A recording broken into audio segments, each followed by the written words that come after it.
അപ്പോൾ ഇന്ന് വിവാദമായേക്കാവുന്നൊരു പ്രശ്നമാണ് കേട്ടോ രാത്രി ലൈവിൽ നടന്നത്. കാര്യം നമ്മുടെ നെവിൻ വന്നിട്ട് ആര്യൻ്റെ ബെഡിൽ കിടക്കുന്നു. അപ്പോൾ ആര്യൻ മാറാൻ പറയുന്നു, നെവിൻ മാറിയില്ല.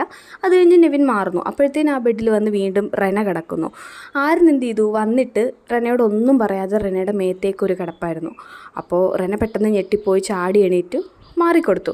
അപ്പോൾ ഇതൊരു തമാശ പോലെയാണ്. ആദ്യം കാര്യം പെട്ടെന്ന് നോക്കുമ്പോൾ അതിൽ നമ്മളൊന്നും കാണുന്നില്ല, അവിടെ ഒരു തമാശയാണ്.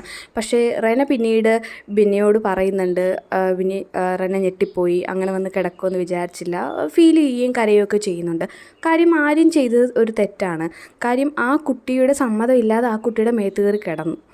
ചിലപ്പോൾ തമാശയാകാം, പക്ഷേ അത് കുറച്ചുകൂടെ ചിന്തിച്ചിട്ട് വേണമായിരുന്നു അങ്ങനെയൊക്കെ ചെയ്യാനായിട്ട്. ഒരാളുടെ മേത്ത് കയറി കിടക്കുമ്പോൾ, അതൊരു സ്ത്രീയുടെ മേത്ത് കയറി കിടക്കുമ്പോൾ അവർക്കൊരു സമ്മതം ചോദിക്കണം.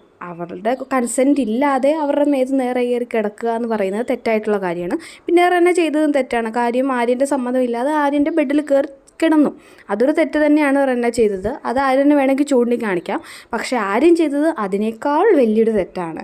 അത്ര ചെറിയൊരു കാര്യമല്ല. എൻ്റെ ബെഡിൽ കയറി ആരെങ്കിലും ഇരുന്നാൽ അതിൻ്റെ മുകളിൽ കയറി എനിക്ക് കിടക്കാം, ആ ഒരു ചിന്ത വെച്ചിട്ടായിരിക്കും ചിലപ്പോൾ ആര്യൻ റെനയുടെ മേത്ത് കയറി കിടന്നത്. പക്ഷേ അത് വളരെ തെറ്റായിട്ടുള്ള കാര്യമാണ് ആര്യൻ അവിടെ ചെയ്തത്. ആര്യൻ പലപ്പോഴും ഇങ്ങനെയുള്ള കാര്യങ്ങൾ ചെയ്യുന്നത് വളരെ ഒട്ടും ചിന്തിക്കാതെയും ഒന്നും ചെയ്യാതെയാണ്. എന്തായാലും ഇത് ഒരു വലിയ പ്രശ്നമാകാൻ തന്നെയാണ് സാധ്യത.